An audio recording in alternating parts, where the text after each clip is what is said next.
All right. Hello, everyone. My name is Akshat Bedia. I am head of investments for Maelstrom, which is Arthur Hayes Capital Office, Arthur Hayes Family Office. Um, we've got with us today Tascha, one of our portfolio company founders from INIT Capital, and we're excited to learn more. Hey, Akshat. Glad to be Hey, here as well Tascha. for the REDeFi conference. Awesome. Cool. Well, let's just dive right in.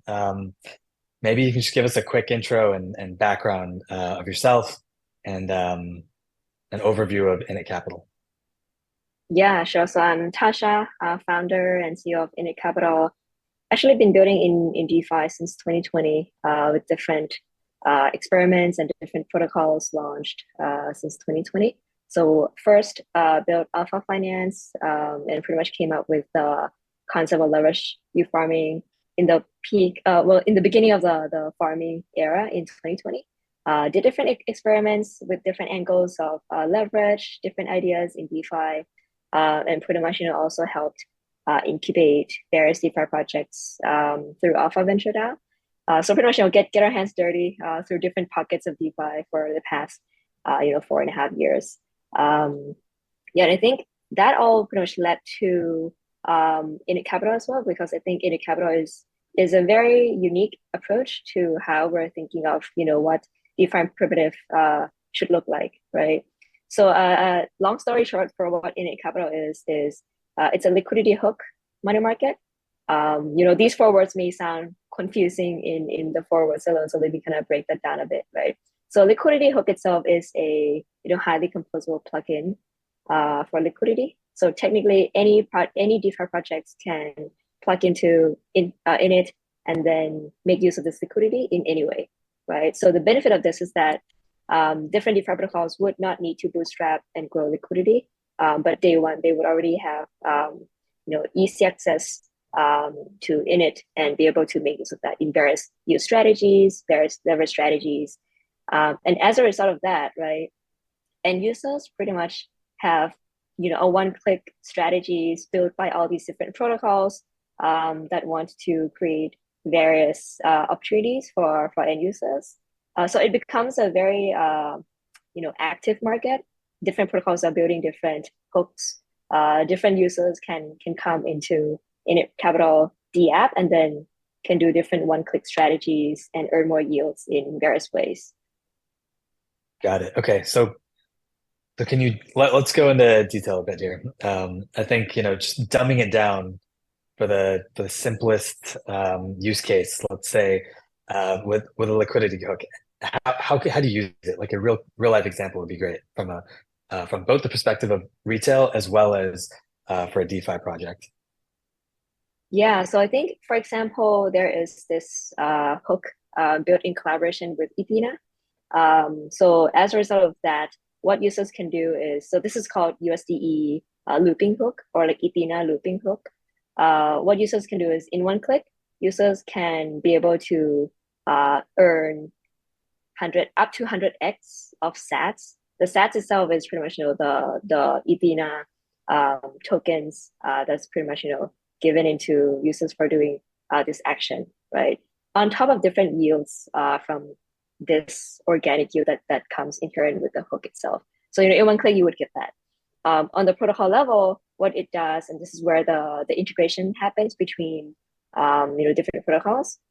What it does here is that with, let's say, $100 of users that deposited, $400 is being borrowed. So in total, the $500 is being swapped into USDE, right? And then the $500 of USDE is being collateralized back onto INIT as this operation of this looping hook.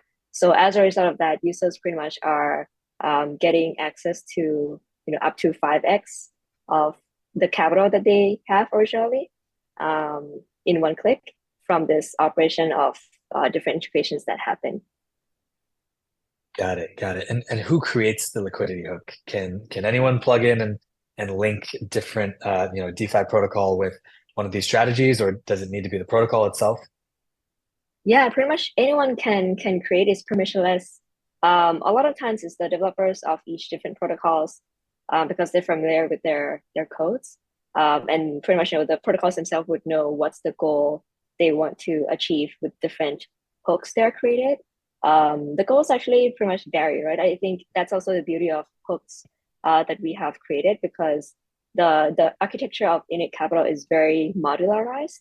It's very segregated in such a way that you can pretty much pick and choose how you want to use different tech components of INIT to create what kind of hooks that you want to optimize a certain goal that we have, right? So for some protocol that are working with us, they pretty much have a goal that, hey, they want to increase TVL while also maintaining the utilization rate on their protocol. So then they would, pick and choose different functionalities on INIT Capital that would enable to create a certain hook to achieve that goal. So for Athena's case, in this case, is that, they want to ensure that USDE is adopted, traded, being LP'd into different liquidity pools on different dexes, and hence have a liquid market for USDE, right? So when that's the goal, then they determine to create looping hooks.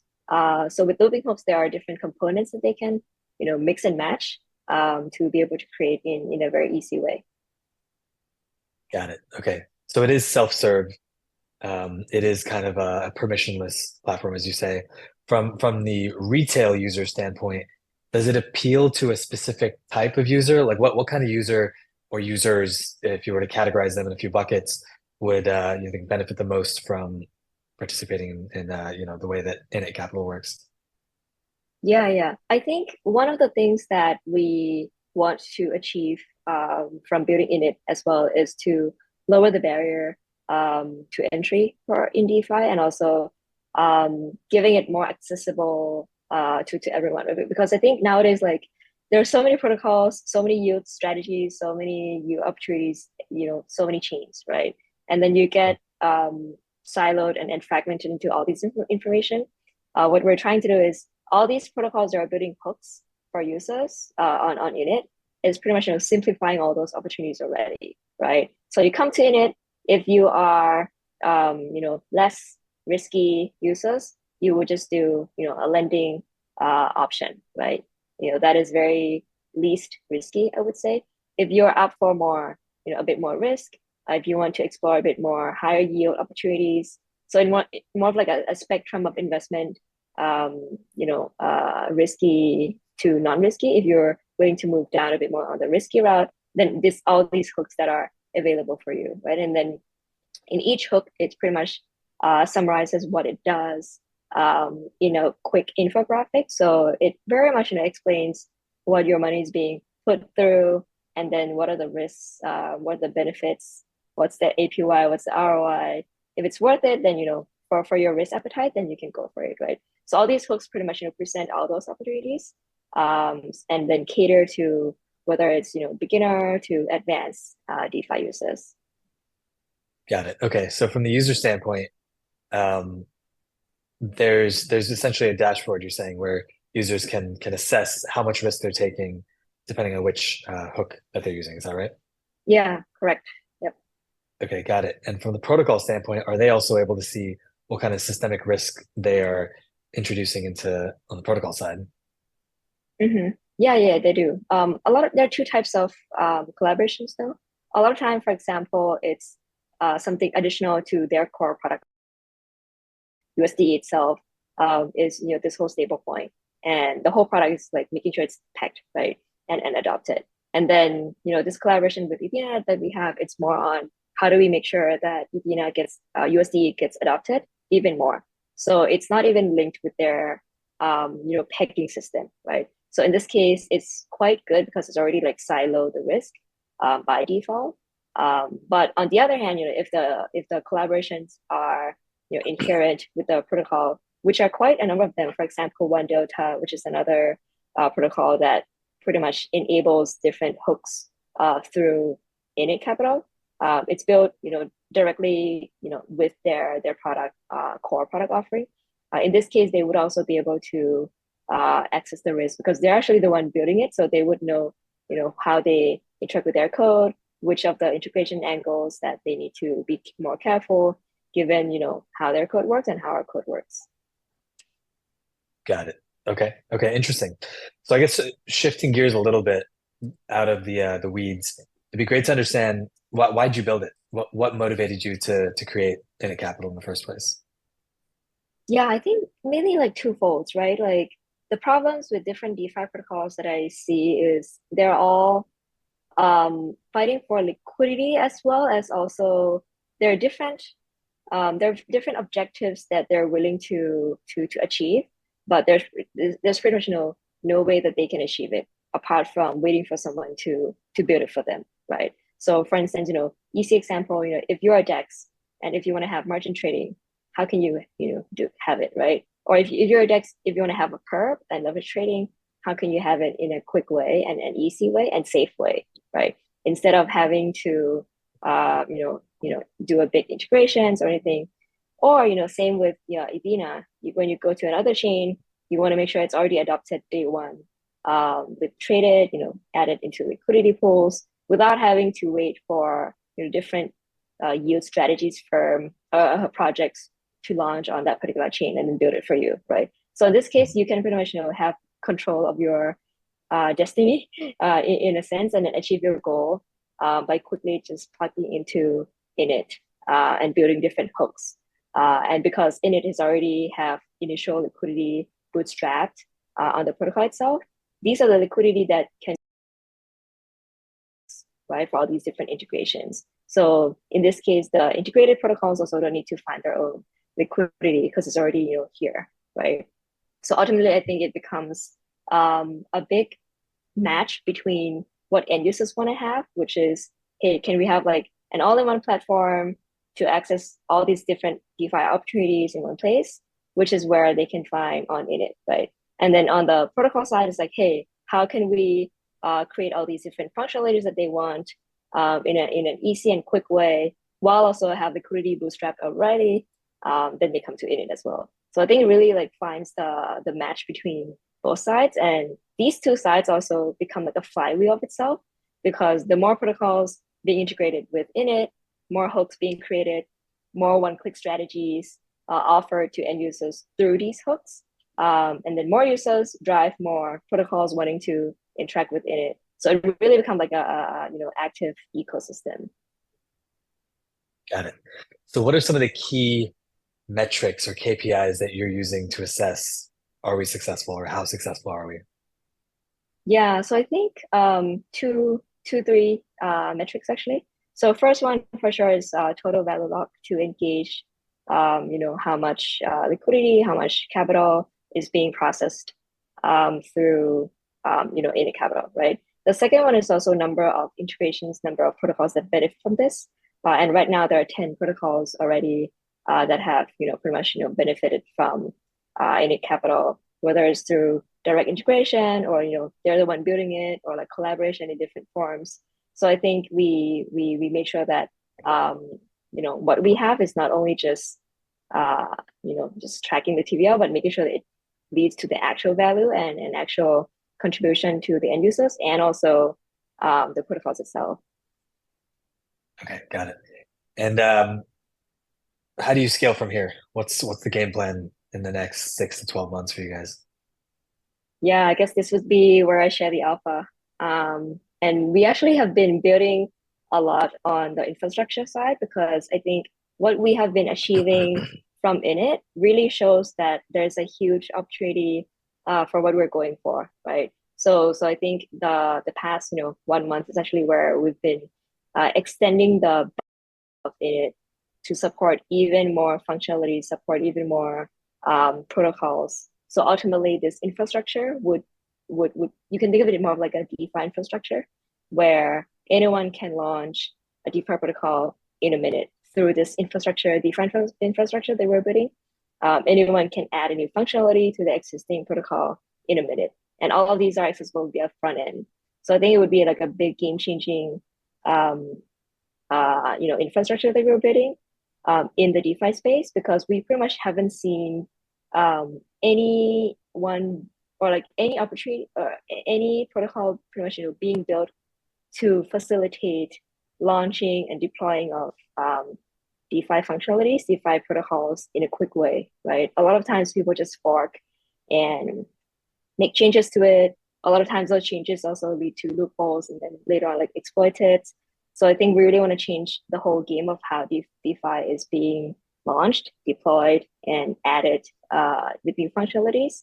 And all those things are pretty much, the DeFi infrastructure that we're building, extending from the backend of init.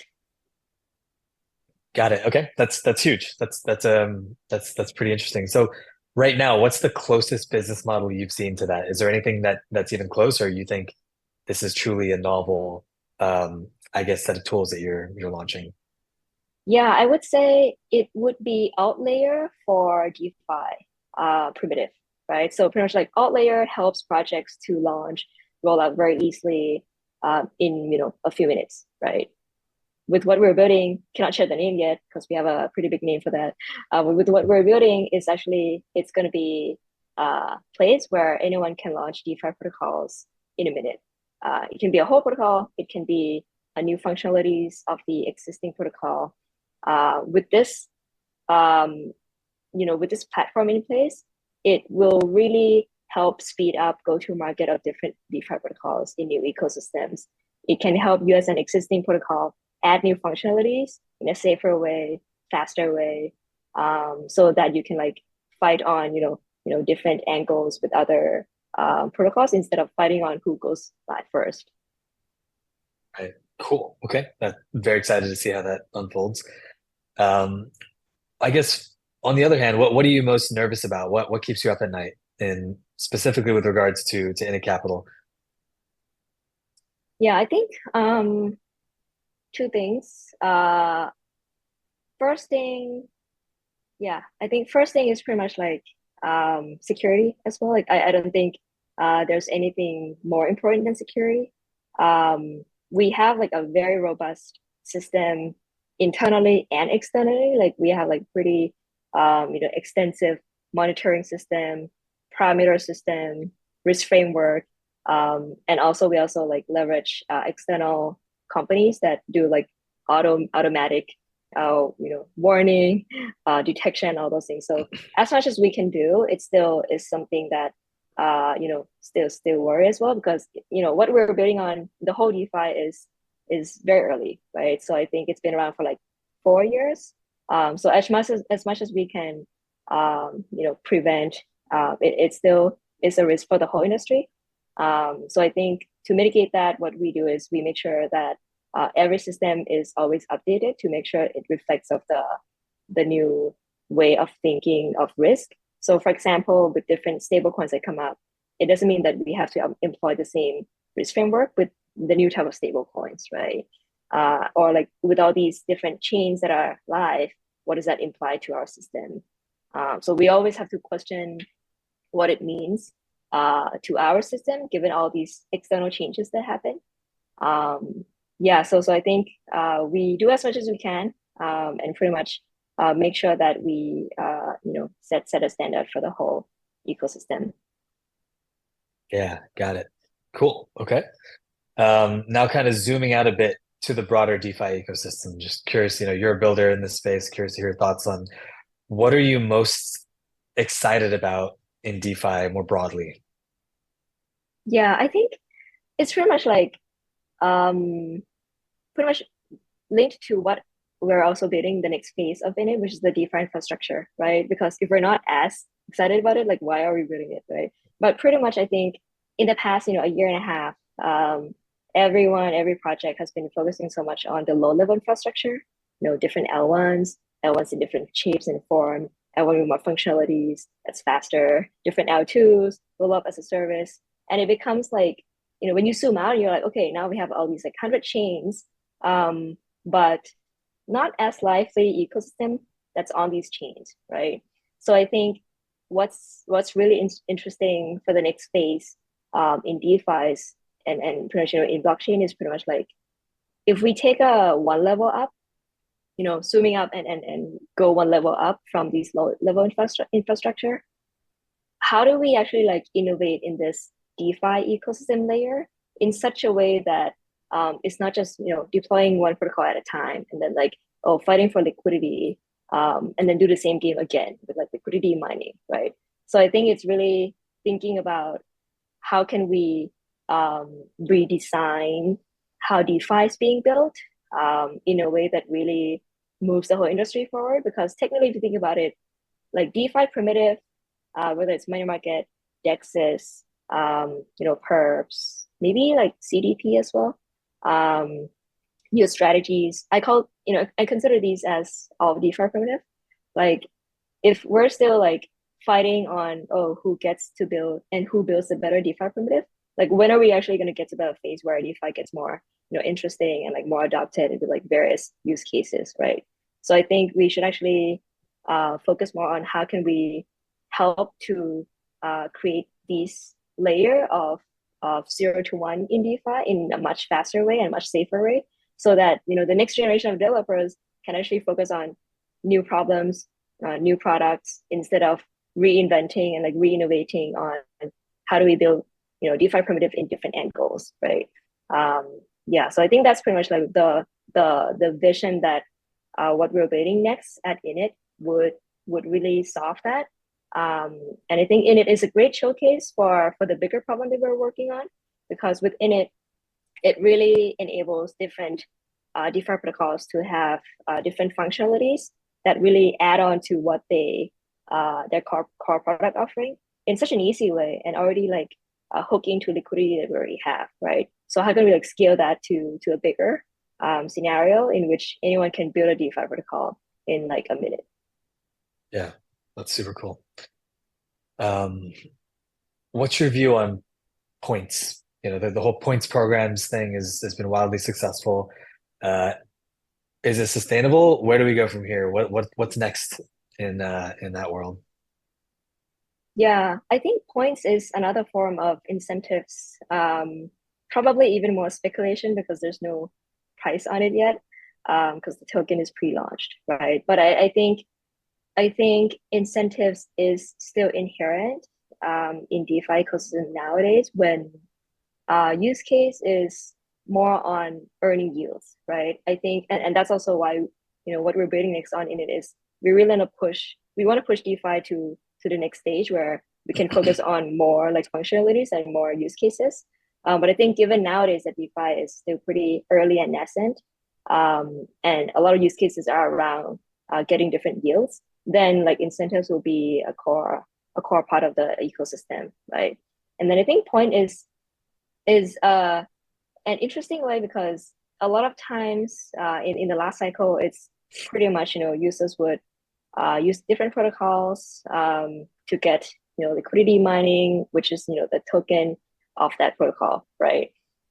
Nowadays, it pretty much, with the point system, it allows end users to even know more about the protocol, use the protocol, get accustomed to the protocol, onboard it to the whole ecosystem before even the token goes out. So I think it really helps align users and protocol better and earlier. It comes with a different problem though, or like different challenges, I would say, not problem, because a lot of the protocols in the end, once they launch a token, then they lose a lot of the mind share from the users, right? A lot of the community like left. So I think it really comes down to, you also need to have a good product. Like point system can help you bootstrap that early usage, early adoption, and really like get early community to understand your product with you and grow with your journey.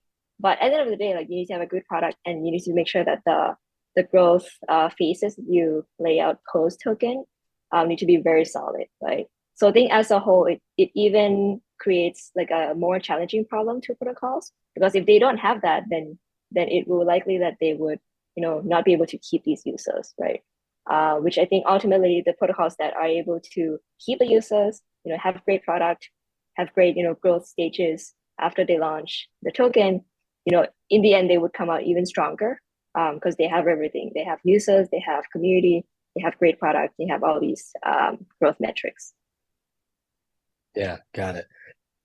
So specifically with init points, how does it work? How does one earn init points? How does it interact with liquidity hooks?